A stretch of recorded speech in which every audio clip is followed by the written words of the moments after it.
नमस्कार दोस्तों, स्वागत है आपका मेरे चैनल इन्वेस्ट विद दीपक संब्याल में। तो दोस्तों आज हम बात करेंगे गोल्ड के ऊपर। बहुत बर्निंग टॉपिक है। गोल्ड 1,40,000 पर 10 ग्राम पहुंच चुका है। तो क्या गोल्ड में रैली बरकरार रहेगी? क्या लगता है गोल्ड का फ्यूचर क्या हो सकता है? तो बारी बारी से हम गोल्ड को स्टडी करते हैं और देखते हैं कि गोल्ड में क्या हो सकता है और हमें इस समय हमारा डिसीजन क्या होना चाहिए। क्या हमें भावनाओं में बहना चाहिए या फिर हमें देखना चाहिए कि नहीं, गोल्ड के प्राइसेस भी बहुत महंगे हो गए हैं। तो कोई बाय सेल की रिकमेंडेशन नहीं है। अगर मैं कोई स्टॉक बताता भी हूं तो वो प्योरली एजुकेशन पर्पस के लिए है।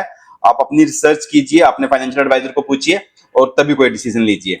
तो गोल्ड का प्राइसेस आज न्यूज में आया था कि gold touched a record high on Tuesday.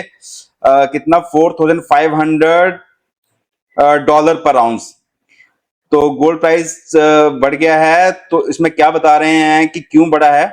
Expectations for a dovish Fed, markets losing confidence in the greenback, geopolitical tensions, central bank buying, investors' lust of gold remains massive due to a mix of all factors। तो इन सब के कारण वो बता रहे हैं कि जो जियोपॉलिटिकल टेंशन जो बनी हुई हैं, सेंट्रल बैंक जो खरीदारी किए जा रहा है, इन्वेस्टर्स भी पैसा लगाए जा रहे हैं इसमें, तो इन कारणों से गोल्ड जो है वो बढ़े जा रहा है। तो हम देखते हैं अपना डाटा और क्या कह रहा है हमारा गोल्ड के चार्ट्स।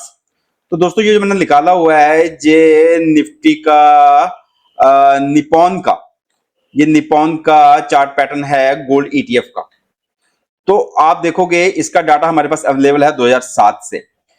तो हिस्टोरिकली कैसे ये गोल्ड प्राइसेस परफॉर्म किए हैं, तो हम 2007 से एक बार स्टडी कर लेते हैं जो मेरे पास चार्ट पैटर्न अवेलेबल है। तो आप देखोगे 2007 में ये 10 रुपए का गोल्ड ईटीएफ आया था।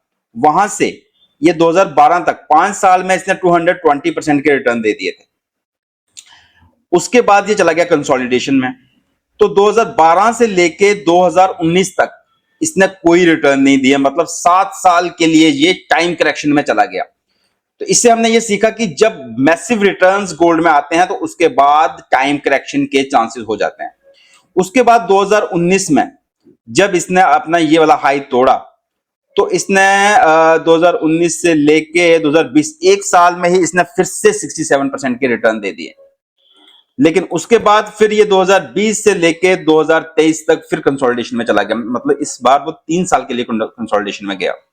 और 2023 से जो इसके रिटर्न बन रहे हैं वो दोस्तों यहां से अगर हमने लगाना हो अक्टूबर 2023 से अभी तक इसने 118% के रिटर्न दे दिए, मतलब 2 साल में ही इसने 118% के रिटर्न दे दिए। तो दोस्तों आपको क्या लगता है अभी अभी क्या होगा? क्या ये यहां से टाइम करेक्शन में जाएगा या एक डीप करेक्शन देगा या फिर यहां से भी ये ऊपर बढ़ता रहेगा? ये आपको सोचना है, क्योंकि जब फ्यूचर को प्रेडिक्शन की बात आती है तो आपको पता है ये चीज होती है प्रोबेबिलिटी। मैं आपको बता दूं, मुझे ये लगता है कि ये यहां से या तो टाइम करेक्शन के लिए जाएगा, यहां से प्राइस करेक्शन भी ये दे सकता है। तो दोस्तों बहुत पॉसिबिलिटी है इसकी कि ये अभी रेंज में जाए अगले 2 साल, 3 साल, 4 साल या 5 साल के लिए, जो ये चार्ट कह रहा है।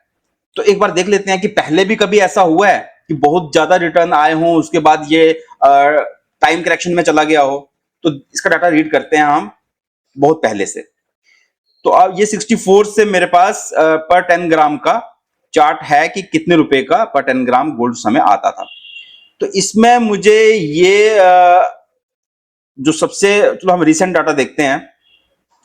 तो रिसेंटली क्या हुआ है, 96 में 5,160 रुपए का 10 ग्राम गोल्ड था।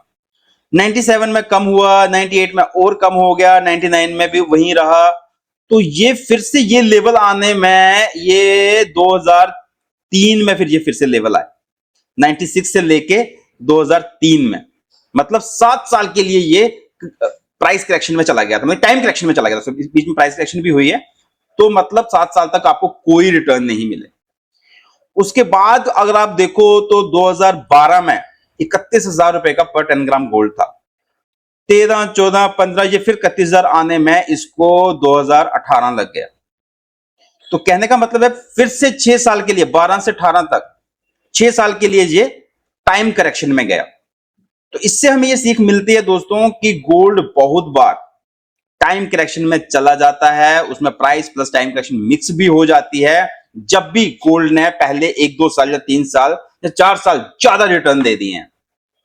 अब मैं इसको आपको ये सेम जो चार्ट है मैं समझाता हूं कि कौन कौन से स्टॉक में ऐसा हुआ है। हालांकि गोल्ड और स्टॉक को आपस में मिक्स नहीं किया जाता, लेकिन फिर भी मैं आपको चार्ट पैटर्न दिखाता हूं, जो इस तरीके से चार्ट पैटर्न बहुत तेज भागते हैं। ये एक ट्रेंड का शेयर है, आप देख सकते हो कि पहले ये बहुत धीमे धीमे बढ़ रहा था, लेकिन अचानक से 2023 से लेकर 2024 लास्ट तक इसमें अच्छी खासी मूवमेंट हुई। आप देखो, अगर 2023 से आपको मिलाना हो तो इसने 372% के रिटर्न दे दिए, या उससे भी ऊपर गया है ये, कोई 400% के, मतलब एक स्टॉक जो है वो 4-5 गुना हो जाना, वो भी कितने 2 साल में, तो ये बहुत बड़ी बात है।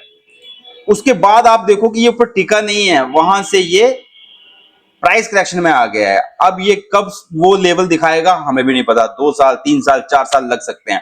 तो जो लोग यहां पे बाइंग कर लेते हैं उनके लेवल्स नहीं आते। अब जिसने यहां पे भी बाय किया होगा, तो अगर उसने वहां पे नहीं बेचा होगा तो वो भी फंस गया होगा। चलो एक नेक्स्ट देखते हैं। अब एटर्नल का देखिए, एटर्नल अगर यहां से देखो तो कितनी तेज भागा है ये 2 साल के लिए। अब जिसने पिछले 1 साल में इन्वेस्ट किया है इस लेवल पे, उनके अभी रिटर्न नहीं बने हैं। हाँ, जिसने प्राइस सेक्शन में किया होगा तो उसके रिटर्न बन गए होंगे। तो मेरा कहने का मतलब यही है कि अगर आप एक और चार्ट देख लेते हैं, ये एसआरएफ का है।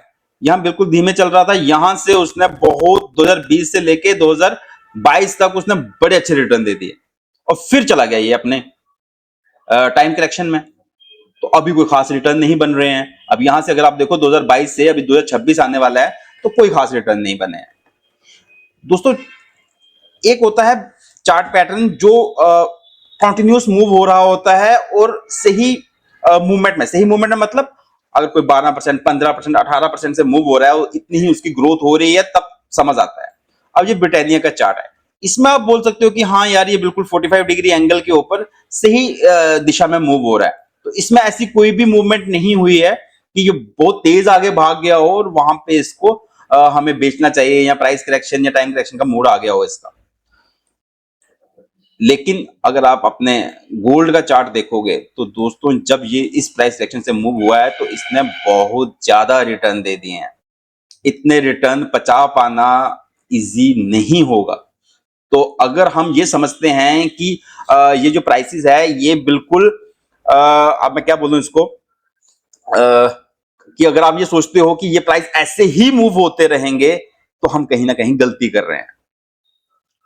मैं ये नहीं कहता कि ये यहां से ऊपर नहीं जाएगा, ये 140 से 150 भी जा सकता है, 160 भी जा सकता है, लेकिन दोस्तों प्रोबेबिलिटी ये कहती है कि इस लेवल पे बाइंग नहीं बनती। ज्यादा चांसेस ये रहेंगे कि आपको इस लेवल से रिटर्न अच्छे नहीं मिलेंगे। जो समझदार इन्वेस्टर्स होंगे वो इतने रिटर्न में प्रॉफिट बुक करके अपने पोर्टफोलियो को हल्का करेंगे, मतलब अपने पोर्टफोलियो में जो गोल्ड का ज्यादा एक्सपोजर है उसको हल्का करेंगे और दूसरी एसेट क्लासेस में जाएंगे। अगर उसको लग रहा है कि नहीं ये गोल्ड बढ़ता ही रहेगा, क्योंकि जब रिटर्न ज्यादा दिखते हैं तो नॉर्मली हम लोग बेच नहीं पाते हैं, तो प्रोबेबिलिटी ये कहती है कि उसके रिटर्न अगले 2-4 सालों में शायद इतने ना बने। दोस्तों प्रोबेबिलिटी की बात हो रही है, होना क्या है ये किसी को नहीं पता। अगर अनसर्टेनिटी और ज्यादा होती है, सेंट्रल बैंक और ज्यादा बाय करते हैं, डी डॉलराइजेशन बिल्कुल ही ऐसा हो जाता है कि नहीं अभी डॉलर की जगह हम गोल्ड से ही एक्सचेंज करेंगे चीजें, तो दोस्तों हो सकता है कि ये 2 लाख 3 लाख भी पहुंच जाए और 2026 में ही पहुंच जाए, इसमें कोई दो राय नहीं है। लेकिन अगर आप प्राइस पैटर्न टेक्निकल स्टडी करते हो तो आपको पता चलेगा कि नहीं, इस समय इस प्राइस में गोल्ड को खरीदना बिल्कुल भी सही नहीं रहेगा। तो दोस्तों बाकी आपने जो करना है अपने फाइनेंशियल एडवाइजर को पूछ के कीजिए, या अपने गोल्ड स्मिथ को पूछ लीजिए, पर मुझे नहीं लगता कि उनको भी गोल्ड के बारे में इतना पता होता है। तो दोस्तों बस इतना ही था गोल्ड का। आप खुद एनालाइज कीजिए, देखिए क्या इस प्राइस में गोल्ड खरीदना सही रहेगा, कहीं आप फंस तो नहीं रहे। बाकी जो करना है आप बुक करोगे ही। धन्यवाद दोस्तों वीडियो देखने के लिए।